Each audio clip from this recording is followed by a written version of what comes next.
Well, this is different.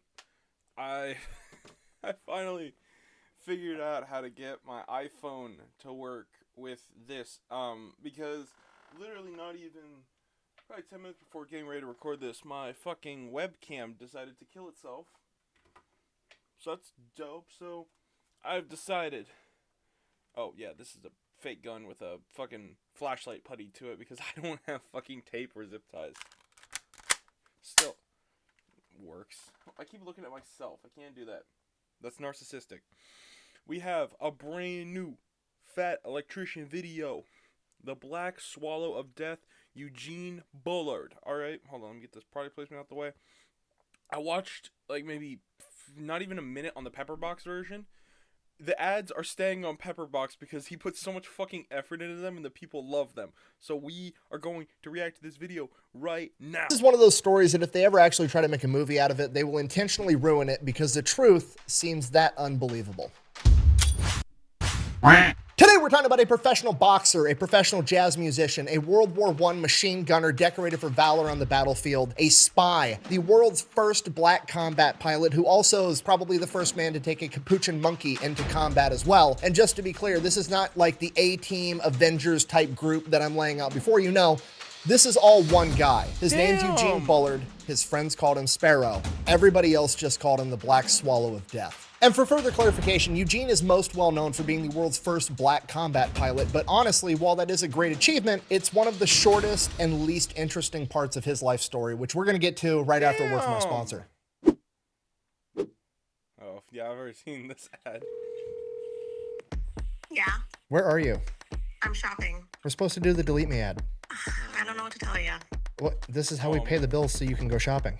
Okay, well, I'll get a body double. What does that even mean? You'll see. Delete me! Oh my god. What is happening right now? What's up? Oh, hell nah. Oh, hell nah. Anyways, Delete Me, biggest sponsor of the channel. You guys know the deal by now. You give them money, they make sure the data brokers on the internet are not selling your personal information. These data brokers are legally required to stop selling your information if you ask them to the right way. Unfortunately, each data broker has a different right way. And Delete Me knows all of them. Not only do they go and they get all that information taken down, they continue to monitor all these data brokers in case they get your information again, and then they tell them to quit selling it again. Buh! You can actually do all that yourself. Buh! I mean, yeah, you could. You could also wire your own house and grow your own food, but at some point it becomes more cost and time effective to just let the professionals do their job, and plus, they'll probably do a better job to begin with. I mean, here's the results they got for me. They reviewed over 18,000 listings from over 180 different data brokers and gotten over 3,000 listings removed almost every single month. And to be honest, I have absolutely no idea how long that would have taken me to do it if I decided to do it myself, but I'm 100% sure I would rather just pay Delete Me like $6 a month to do it for me. So if you're like me and you wanted to give Delete Me a try, I'm gonna have a link and a discount code down below. Let's get back to the video.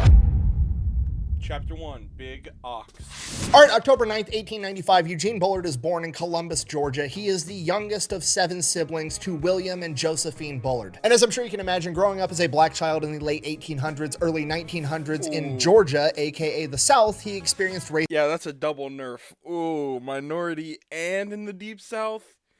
And it's the 1800s? Oh no. Let's see how he does that. Racism quite a bit at a very young age. His first exposure to this that he remembers was when he was about 5 or 6 years old. He noticed that all of the other white kids that were his friends started to treat him differently because their parents told them to. And to make everything 10 times worse, at the age of 5 or 6, not only does he have to come to grips with the fact that he's losing a bunch of his friends and that he's going to be treated differently in a negative way for the rest of his life for something that's totally outside of his control, but around this same point in time, his mother also passes away at the age of 37. And these two horrific circumstances kind of mingle together in his mind. So not only is it every time he experiences racism, he has to deal with just the racism itself, but he's also constantly reminded of the fact, oh, by the way, your mom died when you were a small child. And the way this manifests to young Eugene is he basically just wants to run away. He wants to get away from racism because A, that would be awesome, and B, it's going to allow him to not have to constantly be reminded of the fact that his mother died. And where he wants to run away to is this place that his grandfather and his dad always told him about where people weren't racist, a place across the ocean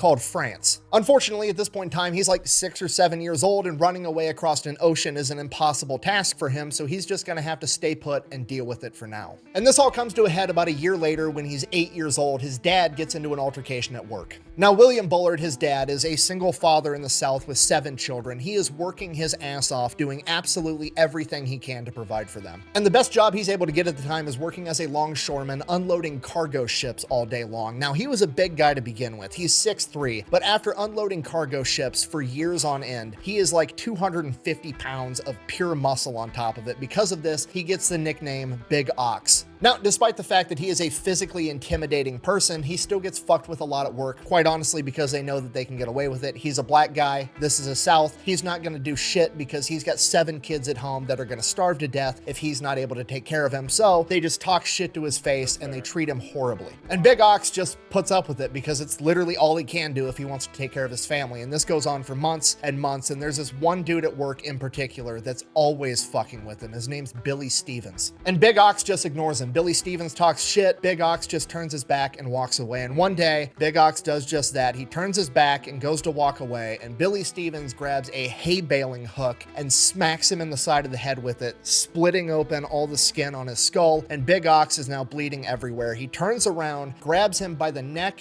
and the groin, lifts him over his head, and throws this man off a dock into a cargo ship with a massive thud at the bottom, presumably killing him. Big Ox immediately runs to the office of his boss, Mr. Bradley, who actually likes Big Ox and treats him with dignity and respect, explains what happened, and Mr. Bradley tells him, "Go home, lay low, I'm gonna take care of everything." Now, Stevens didn't die. Bradley drags him in his office and tells him, "Hey, you're not going to tell anybody about this or you're never going to work in this town again. You deserve that. Shut the fuck up." But unfortunately, a bunch of other racist white guys that were working on the dock saw a black man attack a white man. And that night, they go out to the bar, they start drinking, and they come to the conclusion that they should go do something about it. So that night, while Big Ox is at home with his 7 kids, 2 cars pull up into the driveway, at which point Big Ox tells his 7 kids, go hide under the bed and in the closet. He grabs a double-barrel shotgun, turns off all the lights, and points it at the door as a bunch of men are banging and screaming on the door and the windows, and he's just sitting there waiting in case they break that door down. He's gonna have to fight whoever comes through it to save his kids. Literally one of the scariest situations a dad can be put in, and while that's going on, 8-year-old Eugene Bullard is hiding underneath a bed, horrified because now he's already lost his mom and he thinks he's gonna lose his dad, and he doesn't know what's gonna happen to him when that happens. Luckily, all of the men banging on the door come to the conclusion that nobody's home and they end up leaving. However, this is the breaking point for Eugene. At this point, at 8 years old, he decides, I'm running away from home. So that's what he does. He runs away. But Big Ox tracks him down and drags him back home. So he runs away again. Big Ox tracks him down again and brings him back home. And this goes on as an 8-year-old, a 9-year-old, a 10-year-old, an 11-year-old. He's constantly running away from home, and Big Ox is constantly tracking him down and dragging him back home. But then as a 12-year-old, he saves up his money, gets $1.50 to buy a train ticket, runs away from home, hops on a train to Atlanta, and once he hits a big city, Big Ox isn't able to track him down.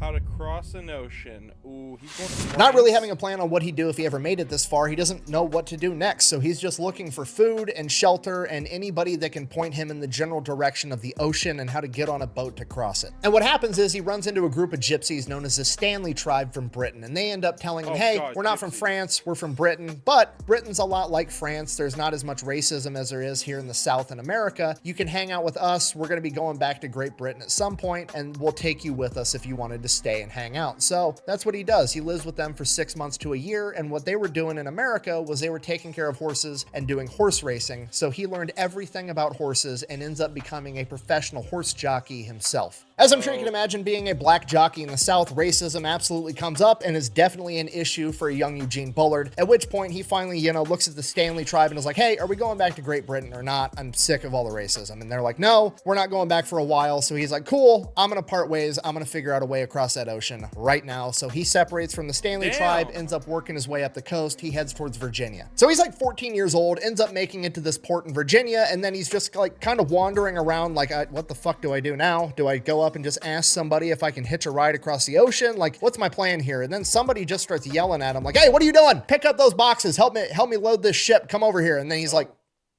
Cool. So he does it and he just starts working. And that's the story of how he got a job as a longshoreman. And he does that for months. And then eventually he's like, you know what? I'm just going to stow away on a ship. So he goes, hops on a cargo ship, no idea where that ship is going. The ship leaves port. And then like a day and a half later, it pulls into another port. And he's like, I don't think the ocean's that small. So they port again, and he asks somebody on the dock, like, hey, where are we? He's like, you're in Virginia. He's like, well, shit. So he gets off the ship, goes around the port, finds the biggest...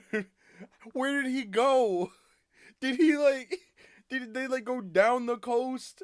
Did it just stay in port? What happened?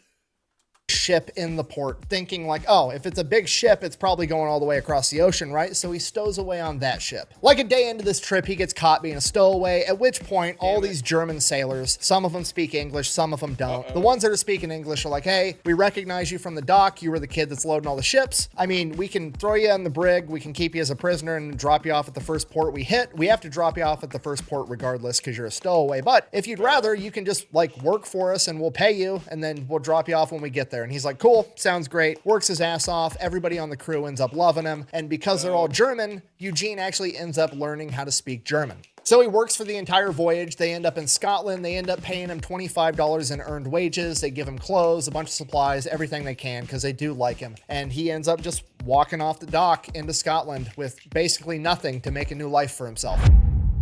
Wow. Chapter 3. Now, Scotland at this point in time, definitely different from the South in America. Most of the people there, not really racist at all. However, they'd also never really seen a black person. So everybody just calls him Jack Johnson, who was the world heavyweight champion at the time. That was a black man, probably the most famous black man in the world at this point. And everybody just associates him with Jack. Who is like the most famous black person? I would assume it's either like a celebrity or Obama. There's like no in between. That's really it. Jack Johnson.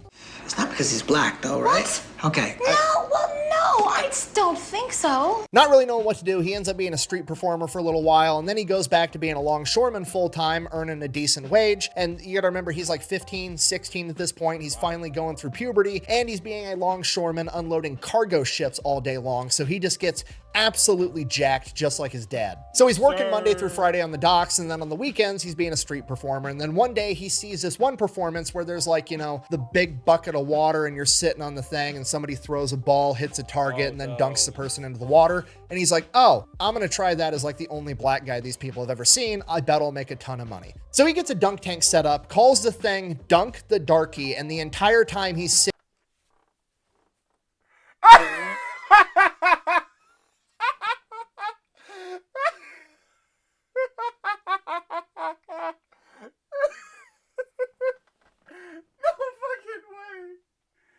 Why? I get it. This is like the 1800s, but damn. Dunk the Darky? God.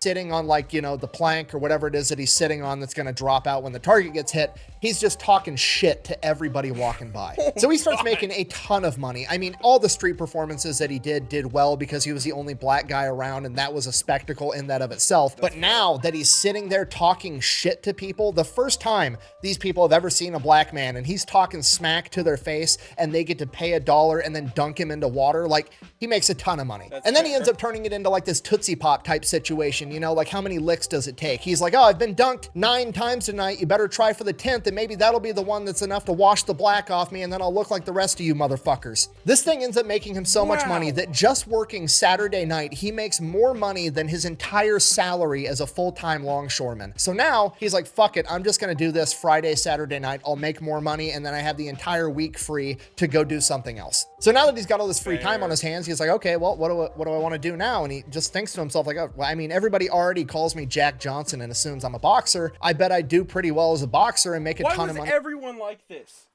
He's like mentioned, like, this is like the 3rd person that he's done a video about that was like this. Lost his mom at a young age. Didn't really lose his dad, but everyone else did. And then, you know, he's just gets a fucking chip on his shoulder, or no, not a chip on his shoulder, like an attitude, and becomes like the best at something. That's crazy. I can think of the 14-year-old from World War II. I can't remember his name. Whatever it was. The fucking the video and Roy Benavidez. Those are like the only two that I think about. Doing that if I tried that as well. So he tracks down this boxing gym, goes inside. The boxing trainer has like zero interest in training him. But Eugene, being Eugene, isn't going to take no for an answer. So despite the fact that the boxing coach isn't going to train him, he's like, I'm just going to hang around the gym and I'm going to work here for free. And that's what he does. And he works there for free for months, just doing everything that needs to be done without being told so. And then eventually the boxing coach is like, fuck, fine. Okay, put some gloves on, come over here. And he starts training Eugene how to box. So that's what he does. He's training full-time to be a boxer Monday through Friday, and then on the weekends, he's making all of his money doing the dunk tank thing. And after about 6 months, he ends up taking his first pro fight at 16 years old. During that fight, he's so fast and borderline untouchable, he ends up earning his first nickname, Sparrow. He crushes it, does great. Now he's making money as a professional boxer. Look at my man right here. This man right here, that's amazing. Oh, he ready. Early on in his career, one of the first cards that he ends up fighting on is being headlined by another Black American boxer known as the Dixie Kid. His real name is Aaron Lister. He is the world welterweight champion, and at this point in time, he is currently living in France after leaving America for the exact same reason that Eugene Bullard did, to get away from racism and segregation. So Aaron Lister, presumably seeing a lot of himself inside the young Eugene, goes up to him after his fight and is like, hey, you should come back to me with Paris and train at my gym. To which Eugene is like, absolutely, Paris, France has been the goal my entire life since I was 8 years old. Let's go. And Eugene Bullard is now moving to France. So he gets to France, he learns French, and it's absolutely everything he ever wanted. He's a professional boxer, he's traveling all over Europe. He also picks up being a jazz musician and a street performer. He's living his dream. He's getting to travel around, do what he wanted, and people don't treat him different because he's black. He actually ends up training with a bunch of other famous black boxers that are living in France for the exact same reason, including Jack Johnson, the world heavyweight champ. Yes, sir. Uh-oh. Unfortunately, like all dreams, you have to wake up eventually, and Eugene's wake-up call would come in August of 1914 when the Germans would invade France. At this point in time, Eugene is 18 years old, and he absolutely wants to go fight for his new adopted home. So he goes to the military recruiting office, shows up, and they're like, cool, where's your paperwork? And he's like, I literally have nothing. I left home when I was 12 years old in Georgia with nothing but $1.50 in my pocket. I don't have anything. So they basically kick him out and tell him that he can't join. So he starts asking around how he's going to be able to join and help fight and defend France. And he ends up finding out about the French Foreign Legion. If you don't know, the French Foreign Legion is pretty much exactly what it sounds like. It is foreigners that fight on behalf of France. All the people that do it have a different reason for doing it. Some of them believe in what France is fighting for and they want to join that fight. Some of them are idealists. Some of them are just looking to get a new start, and they go and they serve in the French Foreign Legion for a couple of years, become a French citizen, and adopt a new identity. So Eugene goes and he talks to the French Foreign Legion. Unfortunately, he's not going to be allowed to sign up for a couple of more months until he turns 19 years old, which is exactly what he does on October 19th. He goes in on his 19th birthday, signs up for the French Foreign Legion, and goes straight into training. Now, the French Foreign Legion is pretty well known and very prestigious, and their training process and their qualification process is known to be extremely tough, and a lot of people don't make it through to become legionnaires. But at the end of the day, this is Eugene Bullard we're talking about, right? He was a professional horse jockey at the age of 12. He's been doing manual labor with grown men since he was 13, and he's been a pro boxer since he was 16 years old. There's nothing that this training is going to throw at him that he hasn't voluntarily done to himself already. So Bullard obviously absolutely crushes it, graduates top of his class, becomes a legionnaire. And because he did so well in training, he gets rewarded by getting to carry the machine gun into battle. Honestly, it's just nice to know that all the other militaries across the planet do the same exact shit. Like, oh wow, you did a great job. Here's your reward. You get to carry the heavy gun. Also, as soon as we get into a firefight, everybody's going to shoot at you first. But Eugene doesn't care. He's ready to go off and fight for his new home, France. He is part of the 3rd Marching Corps of the French Legionnaires, and they receive orders to go to the Western Front near the Somme River in November of 1914. So they take off marching on foot, and they reach the Western Front by early December. And according to legend, one of the first things that Eugene Bullard is told to do is to go and guard one of the flanks during a major German offensive where he needs to hold the line to keep all the other legionnaires from being overrun on the flank. Bullard's manning his machine gun, cutting down wave after wave of German, while the rest of the men in his team run back and forth, getting more and more ammo for Bullard to continue doing this. This went on for so long, and the gun got so hot that it actually boiled off all of the water in its water cooling system. Oh. Uh-oh, that's not good. and the gun overheated entirely and was no longer operable. Okay, this is not good. The Germans are still coming. There's no time to run off and get more water, and they can't hold this flank with just bolt-action rifles. They got to do something, and they need to do it fast. So Eugene, thinking quick, does the only thing that comes to mind. He climbs out of the trench, stands up in front of his machine gun, opens up the water coolant tank, and proceeds to piss into it in front of all of the Germans. And that's what I call high quality. That's crazy. Oh my god. This is World War I, ain't it? How do you have that much water to piss? That's my question. How do you have that much water to piss? Bruh. And somehow, thankfully, he doesn't get hit. I don't know if that's divine intervention. I don't know if the Germans had also never seen a black guy, so they were just taken off guard by seeing this dude jump out of a trench and piss into a machine gun, you know, like what? Oh my god, the French have Jack Johnson on their side. But I mean, realistically, it's probably just plot armor because he's the main character. Regardless, he successfully defends his flank, fighting continues for about a week and a half, and then it's Christmas 1914, and Eugene Bullard is there and takes part in the famous Christmas truce of 1914, where soldiers from both sides leave their trenches, meet in no man's land, and celebrate Christmas together. After that, in early 1915, Bullard and the Legionnaires continued to go on and fight in the Battle of Champagne, where Bullard was not defending flanks, he was storming enemy trenches. And as I'm sure you can imagine, this particular type of close quarters combat really favored Bullard with all of his boxing experience. And one of the things that he said was that when he would storm into a trench, these trenches were so full that it was hard to tell after he'd really killed a man because there literally wasn't room for that guy to fall down dead. And Bullard is fighting in this type of environment for months and never once gets seriously injured until his unit is finally pulled out, not because the battle is over, but because his unit has experienced over a 50% casualty rate. Despite that, Bullard is still relatively unharmed. So at this point, Bullard's unit is going to be disbanded, at which point all of the men that are still capable of fighting are going to be given a couple of options. You can A, just be done. You can get out of the war, you've done your part, thanks for your service, fuck off. But you're not going to get your citizenship because you haven't served the full 3 to 5 years in the French Legion, if that's what you want. So option B is that you can get sent over to North Africa where there's significantly less combat, or option C, you can get restationed with the 170th French Infantry and continue to fight in the trenches of Europe. Now, most of the men choose to be sent over to North Africa because trench warfare is absolutely terrifying, but Eugene Bullard isn't here because he wants to defend a bunch of French colonies in North Africa. No, he's here because he wants to defend his new home, Paris, France, and that's exactly what he's going to do. He is one of the few men that volunteers to join the 170th Infantry Regiment of the French Army. So he trades in his Legionnaire's uniform for a French infantry uniform and goes right back into combat. Now, the 170th Infantry Regiment is a famous unit in the French military, and their nickname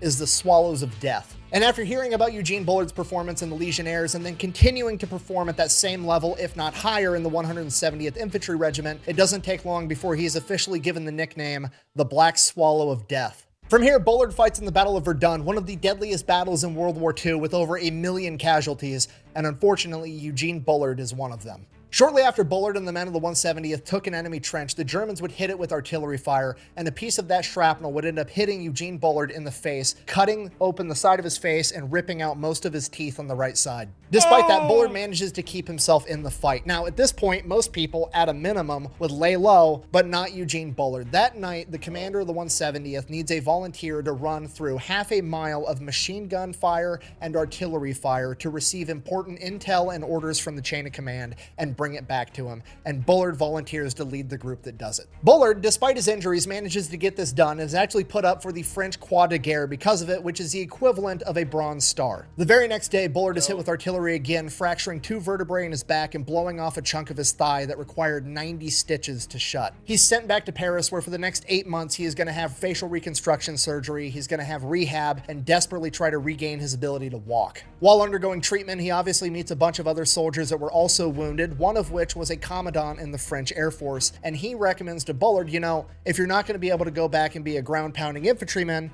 maybe you could be a machine gunner in a plane. You don't need to walk and run around for that, and since your leg and walking is no longer your strong suit, you can still shoot machine guns. Why don't you go to aerial gunnery school? I can make it happen. I'm a commandant. So that's what Bullard does. He requests to go into aerial gunnery school, and he is granted that request, considering the fact that he already has a Croix de Guerre and a bunch of other French service medals, and he is going to be going to aerial gunnery school, but he's got a couple of weeks to leave where he can go out and hang out with his friends in Paris before he does that. And one of his friends was this guy by the name of Jeff Dixon. He was this rich dude that lived in Paris, and when they were out drinking one night, he ends up betting Bullard $2,000 that he can't become the world's first black combat pilot, and Bullard accepts the bet. Now, does Bullard have $2,000? No, but he is the main character, and he knows he's going to make it happen either way. I'll make that deal. Hey. How about you bitch? You make that deal? I'd make that deal. Damn good deal. Yes, sir. Chapter 5, All Blood Runs Red. So Bullard goes off to aerial gunnery school, and as luck would have it, on his very first day there, he runs into a pilot by the name of John Navarre, one of France's very first ace pilots ever, who's a huge boxing fan and is actually a fan of Eugene Bullard. And he ends up helping Bullard get into the pilot program, getting him through the pilot program, taking him under his wing, and teaching him everything he knows. So Bullard goes, graduates pilot school, becomes the world's first black combat pilot. And just for the record, pilot school at this point in time is absolutely terrifying. You gotta realize fighter planes in World War I are all single-seat aircrafts, okay? There's no, you get to go up in the air with a co-pilot that knows what they're doing and they can talk you through it, and if something... Ooh. See, last summer, I got to fly a plane. And, yeah, the turnaround is fucking absurd. You get there at like 8 a.m. and you're flying by 10. It's absurd. But it was amazing, though. But yeah, it's like, you got a dude next to you. You got the controls in your hand. He's got one, too. They're both synced. And he's not guiding you. You have to do all the fucking things. It's like back, forth, turn, whatever the fuck. Oh, my God. Something goes wrong, they can recover the controls from you. No, it's like, once you go up, it's all you, bro. That's it. Okay, most of us had to learn how to drive with a driver's ed teacher running the brakes and potentially the steering wheel, and that's just going forward, backward, left, and right. He's going forward, backward, left, right, up, down, and there's wind on what amounts to a fucking kite with an engine attached, okay? Absolutely terrifying, but he manages to do it. Now, what do you do when you're in the military and you graduate a tough course or do something impressive? That's right. You get some leave, you go out, and you drink with your buddies, and that's exactly what Eugene Bullard does. He goes back into Paris, tracks down Jeff, and is like, hey, I'm the world's first black combat pilot. Where's my $2,000? Jeff, man of his word, pays up. And this is my favorite part of the story because now, according to legend, they go out on the town, they get absolutely hammered, and at some point, Bullard ends up winning a capuchin monkey in a game of dice. So you wake up the next morning, you've got like $1,800 in cash left, you've got a capuchin monkey. What do? Obviously, you pay money to have a custom monkey-sized leather bomber jacket made and a set of goggles and a little headset so that your monkey can go on. Oh my God! Bullard and Jimmy. Yo, we named the monkey Jimmy.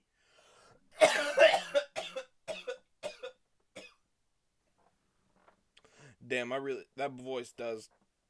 On all your missions with you. Oh, and then you got to name him, obviously. So we named the monkey Jimmy. And then because flying around with a capuchin monkey wearing a bomber jacket and goggles isn't enough style points, we're also going to get a custom paint job on our plane of a heart with a dagger going through it that says all blood runs red across the side. Now, Jimmy and Eugene were only actually on active flight duty for like 90 days. And during that time, he claims to have shot down like 5+ planes. But the problem is how you get a confirmed kill during World War I is actually really difficult. You essentially had to shoot down an enemy plane over your territory so that you could go and actually track down the wreckage. If you shot down an enemy plane and then you shot them down over enemy territory, or if you shot them down over your territory and they managed to limp their plane into enemy territory, they couldn't confirm that that plane was downed, so it never actually counted. So while Eugene did shoot down somewhere between 5 and 7 enemy planes, none of them could officially be confirmed because the wreckage didn't make it onto friendly territory. However, 2 of them were probable, meaning that another friendly pilot witnessed him shoot down and heavily damage the enemy plane before it went into enemy territory. So after 3 months and 25 missions, Eugene goes out to the bar one night and he is wearing his appropriate uniform with all of his medals. And at this point, Eugene has done a lot for the French military and he's been appropriately awarded for it. He has the Croix de Guerre, he has the Wound Medal, their equivalent of the Purple Heart, and he has like, I believe, 13 other medals on his chest, more than most soldiers have. Because of that, a racist officer at the bar that night goes up to Eugene and accuses him of basically stolen valor, saying that he's wearing medals that he didn't actually earn, and the altercation escalates until Eugene Bullard Bullard ends up knocking him the fuck out.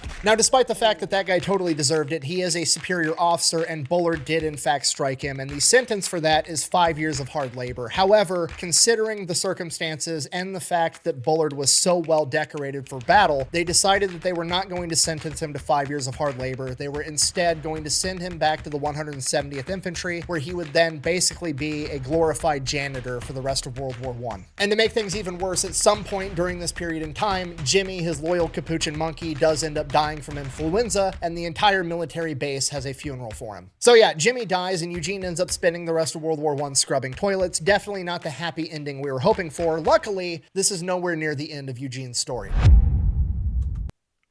Okay, yeah, I was just checking. We're halfway through now. Chapter 6. Kingpin.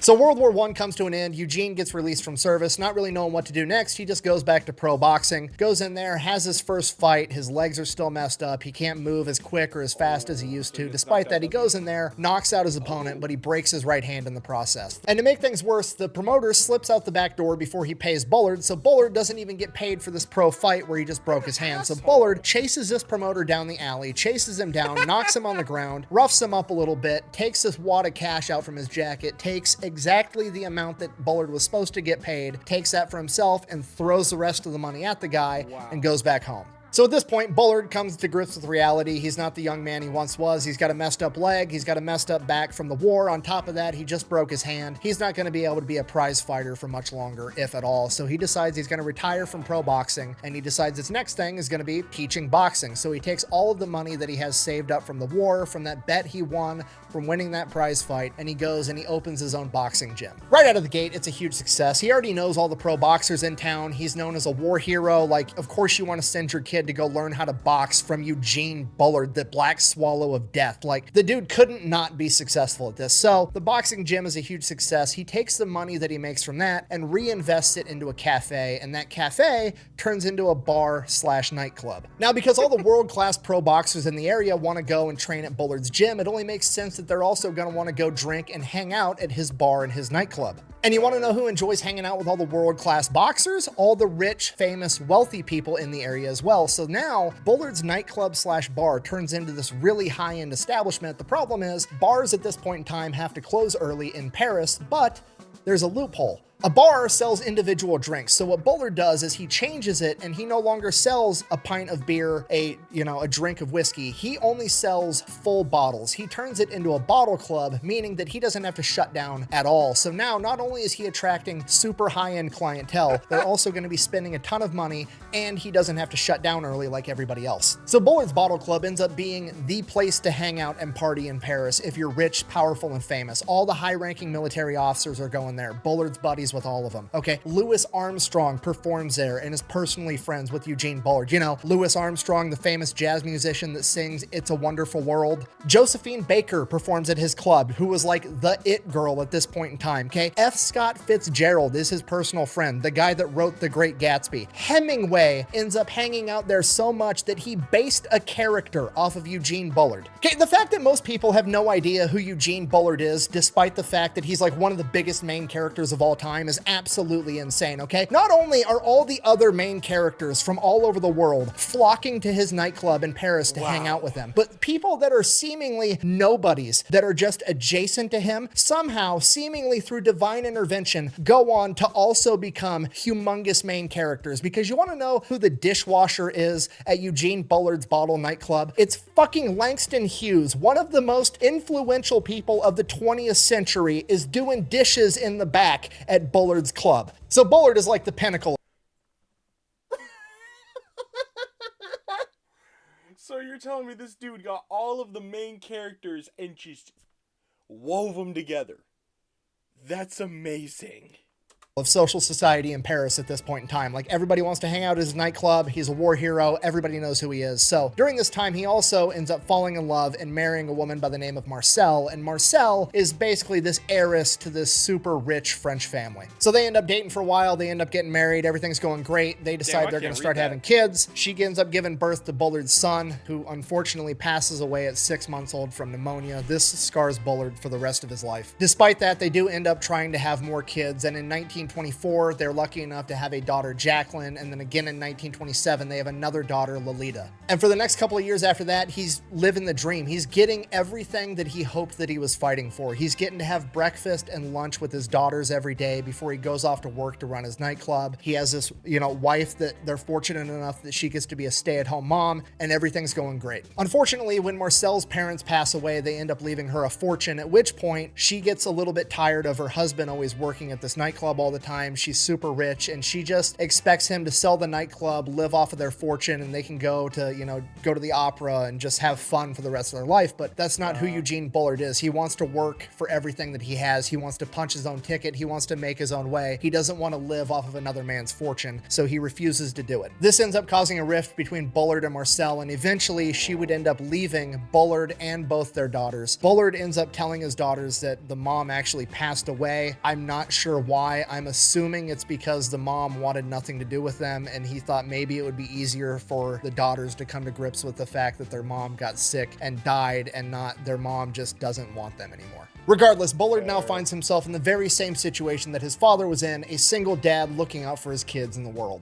And if that wasn't bad enough, as time goes on and we get further from World War I and closer to World War II, more and more travelers are coming into Paris. You have Americans that are coming back to the place that they had fought in World War I to visit, particularly a lot of white men from the South that think that they can act exactly how they act in, Mississippi or Georgia at the time, and they think that they're going to be able to come over to Paris and fuck with anybody that happens to be black, particularly Eugene Bullard. And to be completely honest, it pretty much never works out for them. They all get their ass whooped by Eugene Bullard, and then the cops show up and they are like, oh, wow, now the black guy's going to get arrested because he had the audacity to hit a white man, and that is not the case because the cops show up and they're like, oh, what's up, Eugene Bullard, kingpin of Paris that everybody loves? Is this another racist asshole that tried to beat you up because you're black? Yeah, cool, we'll arrest his ass. And this happens like damn near hundreds of times. In addition to that, that's the culture shock right there. You think you can get away with it, and then it's just shit. there's another demographic of racist people coming into town, the Nazi Party, and he's not putting up with their bullshit either. Until he does. And the reason he starts putting up with them is because he realizes he's a perfect spy, and he starts working with the French resistance. You see, his high-profile club attracts high-profile Nazi officers, and they view him as just some dumb black guy. He definitely can't speak French and German and English, so they can just say whatever they want in front of him because he's not going to be able to understand what they're talking about. So he eavesdrops on high-profile Nazi officers all the time and reports it back to the French resistance. And he's so effective at it, they actually end up assigning him like a full-time French resistance spy. Her name is Cleopatra Terrier, or as everybody calls her, Kitty. In addition to working with Kitty, he also starts to get Josephine Baker, the famous woman I mentioned earlier, to start being a spy as well. Now, the problem with that is him catering to Nazis kind of pisses everybody off, and he can't just go out and tell everybody like, hey, I'm actually being a spy and setting them up. So he just kind of has to like let everybody think that he's being friendly with the Nazis when that's not his goal at all. So the general public's kind of pissed off at Eugene, and this all comes to a head when this drunk gangster comes staggering into his club at like 2 p.m. asking where Bullard is. So Eugene comes out from the back, and this gangster immediately shoots him in the stomach. Now Bullard, having just been shot, immediately collapses. No, I'm just kidding. The man has plot armor. He then proceeds to bum rush the guy, take the gun away from him, and then beat him unconscious and halfway to death with a bottle of booze before collapsing. So his partner Kid... That fucking switch up he did. That's amazing. I thought he was about to like fall and like barely make it. Nah, he just fucking bum rushes him. Bro, this is not no CSGO. You can't just rush B. Oh my god. Kitty and his employees end up getting him to the hospital, at which point the doctor examines him, basically says the bullet ricocheted around inside your intestines before exiting by your right hip. You're like 99% gonna die. I'd start getting your affairs in order. Sepsis is gonna set in soon. Sorry. To which Bullard basically replied like, nah, I'm good, actually. I'm a very busy guy. I've got kids I got to take care of, employees, running a couple of businesses, being a spy. I'm too busy to die right now. Basically just wills himself to live after the doctor told him he's going to die, makes a full recovery. He's perfectly fine. Bring your punk ass over here and talk shit. You be spitting out crocodile teeth, bitch. Now, the gang that the shooter was a member of was actually hardcore anti-Nazi, and they were working with a branch of the French resistance, but it was a different branch than what Bullard was working with, so they had basically put a hit out on Bullard to have him killed because they thought he was a hardcore Nazi sympathizer, not realizing that they were on the same team the entire time and the whole thing was just one big miscommunication. So the gang members apologize profusely, they pay him off and beg him not to press charges, they give him a bunch of money, you know, to make up for all the money that he lost by not being able to operate his club the entire time, at which point Bullard is like, I mean, okay, I guess, and that's pretty much it. So Bullard goes right back to doing what he was doing. He's running his businesses, he's being a spy, everything's going fine, and then one day from the French resistance, he gets word that, hey, the Germans they're kind of onto you. They don't know exactly who you are, but they do know that one of our top spies is a black dude that either runs or works in this nightclub, and he's like one of our top guys, which kind of narrows it down to you, so just be aware of that. But it's not really an issue because the Germans haven't invaded France until they do, and as soon as that happens, now it's a humongous fucking issue. So after the Germans invade France, he basically has to board up all his businesses. It's impossible to run a business in France at this point in time. And at this point, he has two options. He either has to A, cut and run, flee to a different country, or B, at the age of 44, he has to go get a gun and fight the Germans. And this is Eugene Bullard. So he goes, tracks down the 170th Infantry Regiment, his own unit, and he's going to go fight with them. He takes a couple $100, gives the rest of his life savings to his partner Kitty, tells Kitty to watch after his girls until he comes back, and if he dies, get his girls somewhere safe. He loads up a 50-pound backpack with wine, cigarettes, and sardines, which is basically beef jerky, and heads off to the front line to link up with the 170th at the age of 44 years old. Okay, can we just take a minute to appreciate what a fucking gangster Eugene Bullard is? Like, the Germans attack, everybody else is fleeing the country, and his immediate knee-jerk reaction is like, I need a big backpack, I need cigarettes, booze, canned meat, and money for more cigarettes. I'll find a gun along the way. I'm gonna go fight these motherfuckers again, double or nothing, at the age of 44. Yeah, this is gonna be great. Oh God, chapter 8, it's time to go home. So that's it. Bullard sets off. He's going to go rejoin the 170th and fight the Nazis. He gets about halfway there, and then suddenly all the people are headed the other direction, including a bunch of wounded soldiers. The 170th has been completely wiped out. So Bullard's like, okay, cool. I'm going to turn around too. I'll head back to Paris, check on my kids. I'll find out where a different army unit is, and then I'll go join them. So he gets back to Paris. Germans already have control of it, and it is under complete lockdown. He can't even get in there to check on his kids. Now, there's still pockets of resistance, so he starts asking around, finds out that there's a big unit right outside of Lyon, so he heads that way, ends up linking up with some of the soldiers there, at which point he's like, okay, I'm just going to join you guys. They're like, you're kind of old. You need to go talk to the major in charge. So they send him that way. He goes to the major, walks in. Sure enough, it's a guy that he fought with at Verdun. This major immediately recognizes Bullard as the complete badass he was from World War I, immediately promotes him to sergeant and gives him control of a machine gun squad. He then sends him out to this smaller village outside of Lyon so that they can defend it. On their way there, they get ambushed by the Germans and they get hit with German 88 artillery fire, and it ends up killing 11 men, wounding 16, including Bullard.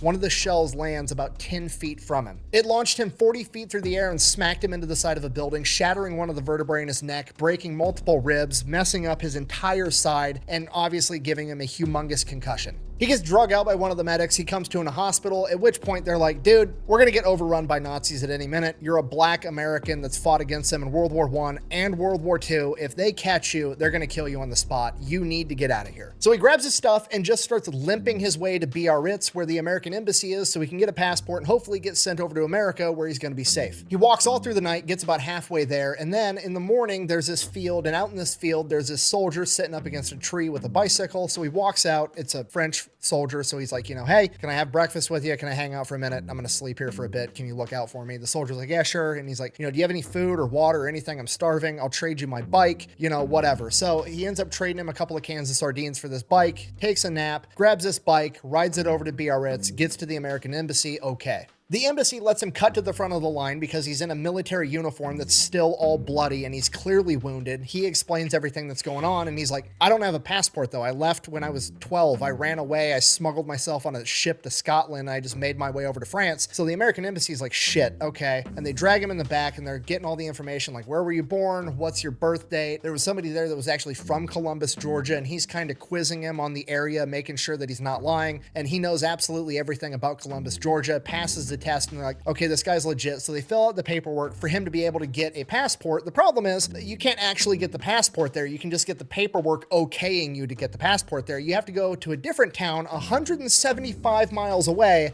to get your picture taken and to have the right person sign off on your new passport. I'm going to die. Now, at this point, you would think surely you could, I don't know, maybe hook a guy up and fucking make it work. But no, absolutely not. This is the government. We have to stick to our bureaucratic nonsense. Eugene Bullard hops back on his bike and takes 2.5 days to pedal his ass 175 miles away. He finally gets there 2.5 days later. They're closed because everybody's out at lunch. Typical government nonsense. So he takes a nap and they show back up from lunch, gets his passport, does the paperwork, gets his picture taken. The whole thing takes like 3 hours. Comes back outside. He's going to pedal his ass back 175 miles.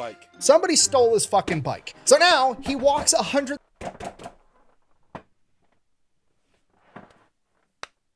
God damn it. We got all this way. Some fucking motherfucker done stole the bike. Oh my god. 75 miles back. No, I'm just kidding. He actually steals somebody else's bike and rides that back. Okay, look, I'm here for it. There's only one thief in the army. Everybody else is just trying to get their shit back. Them's the rules. So another 2-day bike ride, makes it back to Biarritz, gets to the embassy. They immediately put him on his way back to America. He has to go through Spain, then through Portugal. The entire trip takes like 2.5 weeks. Chapter 9, The Man in the Elevator. Okay.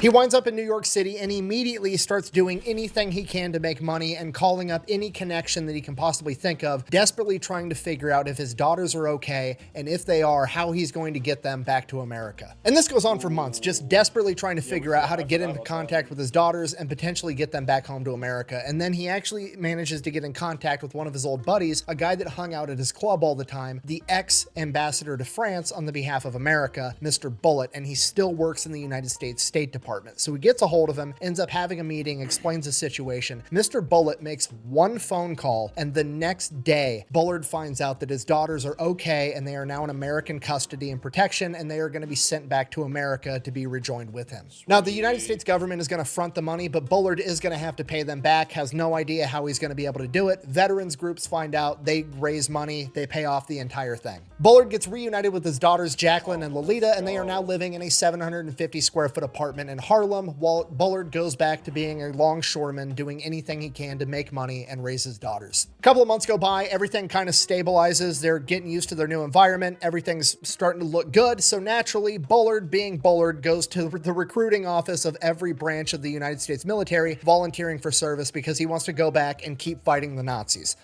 They politely decline. So Bullard just keeps working, keeps raising his daughters. This goes on for years and years, and then eventually his daughters grow up, they get married, they move off and do their own thing, and he is now just in this apartment by himself. After World War II came to an end, he tried to reestablish his rights of ownership to his gym and his nightclub. Unfortunately, nothing ever came of it. He was at least able to get France to recognize his military service, so France was now paying him a military pension for being a veteran. So Bullard's just kind of working, doing his thing. Then the 1950s roll around, and one of his old buddies hits him up, a guy by the name of Louis Armstrong, one of the most famous jazz musicians of all time, and is like, hey, I'm in New York. I need a backup drummer. My guy's sick. Do you want to come out? I got to do some recordings. So Eugene Bullard is actually on recordings with Louis Armstrong being his drummer in like multiple songs. He's literally like the Black Forrest Gump. Like, he's done so much random, incredible shit, it doesn't even make sense. And by this point in time, Eugene's getting up there in age. He's really starting to feel all of his old war injuries. He can't keep being a longshoreman any longer. He needs to get a job that's a little bit easier on his body. So he ends up getting a job as an elevator operator at Rockefeller Center. The craziest part about this is nobody has any idea who Bullard is in America. They've never really talked about him. He's never really been in the press. He's like a legend over in France, but he's just a humble elevator operator in New York City here in America. And in 1954, the humble elevator operator is requested upon by the French government to fly over to France and to light the eternal flame at the tomb of the unknown French soldier, which he does. And then he just goes right back to operating the elevator in obscurity. And then in 1959, he is called upon by France again, and he is awarded the Médaille Militaire, which is the French equivalent of the Medal of Honor, and he is also made a Knight of France. Those, combined with the Croix de Guerre that he already has, comprise the 3 highest honors that the government government of France can bestow upon anyone, and he's got all of them. Now, the entire time he's been an elevator fucking operator, max the skill tree out, basically. God damn. he's always like wearing a couple of medals or two. Nobody really says much about it. They don't recognize what they are. They're French medals. Why would anybody know that? And then he comes back and he's got, you know, the Legion of Honor, the medal that made him a knight, and he wears that to work one day. And there's this guy, his name's Dave Garroway. He's the host of the Today Show, a very, very popular show at the time. And he hops in the elevator with Gene again for probably the 1,000th time. And for whatever reason on this day, Dave Garroway recognizes that medal. And he's like, Gene, what is that? And he's like, oh, it's the Legion of Honor. It was just awarded to me recently. And he's like, what? And Gene, just being Gene, is like, yeah, I fought in World War I and World War II. I was the first black combat pilot ever, you know, so I kind of have some medals. At which point Dave Garroway is like, do you want to get interviewed like today, like right now? And Bullard's like, I mean, I'm working. I'd have to find somebody to cover my shift. And he's like, I'll make a phone call. Trust me, you're fine. Just come on. You're going to get interviewed on live TV right now. So he goes on live TV for 15 minutes in his elevator operator's uniform. The whole thing goes viral for the 1950s. He ends up going on a bunch of other news shows. They all request that he wear his elevator operator's uniform because it's like kind of the shtick, I guess. But regardless, he gets his 15 minutes of fame and people finally start to know and recognize who he is. All this attention from the public actually inspires him to team up with an author and have his memoirs written and hopefully get them published. Unfortunately, once they were finished, no publisher wanted to publish them because, and I quote, the story's too unbelievable. Luckily, there are several books written about him. Both of them are called All Blood Runs Red, one by Henry Harris and one by Phil Keith. From here, he has one last moment in the sun. The president of France comes to America for a trip, and they're making a huge deal out of it. There's a parade when he gets here. They're like, you know, filming him, and everybody's watching him go to Saks Fifth Avenue to go shopping, and he's got this speaking engagement at this auditorium with like 5,000 people. And Eugene Bullard shows up to this speaking event, and the president, when he walks in, the crowd's cheering. He locks eyes with Eugene Bullard and he sees him, and the president walks straight up to him and says, "Are you Eugene Bullard?" To which he says, "Yes, Mr. President, I am." And he goes to shake his hand, and the president kind of swats his hand away and pulls Eugene in for a bear hug and says, "All of France owes you a great debt," as everybody cheers. And it's the perfect moment. Like, it's the end of Lord of the Rings. It's perfect. It is. My friends, you bow to no one. Shortly after this, he is unfortunately diagnosed with a very aggressive form of intestinal cancer that would rapidly bring about the end of his life. 3 days after his 66th birthday, he would pass away. The last person to visit him was the author of his memoirs, Louise Harden. And when she got there, he was unconscious, in bed, laying down, hooked up to a breathing tube. And she's kind of crying quietly, and he must have heard her because the last words that he ever said was he woke up, pulled out his breathing tube, and said, "Don't fret, honey, it's easy." The dude can't even die without being a complete badass about it. At his request, he was buried in a simple plot at the Federation of French War Veterans Cemetery in Queens. His grave is marked by a 1-foot slab of concrete on top of it, bearing his name, his date of birth, and his date of death. Also at his request, he was buried in his uniform, not his flight uniform, not the fancy suit that he wore while he was a spy and a nightclub owner, not with a set of boxing gloves, but in his French Legionnaire's uniform. Which tells me that at the end of the day, despite living one of the most incredible lives in human history, he didn't want to be remembered as the first black combat pilot, or the professional boxer, or the spy and the nightclub owner. He wanted to be remembered as a man that picked up a gun and went off into battle to fight for what he believed in, just like everybody else. Thank you for watching. Best way to support the channel is go buy some merch over at thefatelectrician.com. Quack bang, out. That's crazy. Okay, good. Now that I'm not fighting back tears anymore, can we talk about something for a minute? Will you look at this man right here? Okay, the dude has done like 12 different chapters of his life, and all of them are infinitely more badass than anything I will ever do. And he has the audacity to look like a professional male model the entire fucking time he does it. This is outrageous. Okay, I gotta go like hug my kids or something. I feel like I've accomplished nothing with my life after telling that story. Damn. That. No, I don't want to go to the channel. No. You get my like. Take my like and shove it. God damn. Oh my god, that was an amazing listen. Alright, so thank you for watching. you can subscribe to my channel, his channel. I'm looking at the Mac right now, so I can subscribe to him, subscribe to me, like the video, leave a comment if you want. I'm gonna go play Call of Duty. Bye.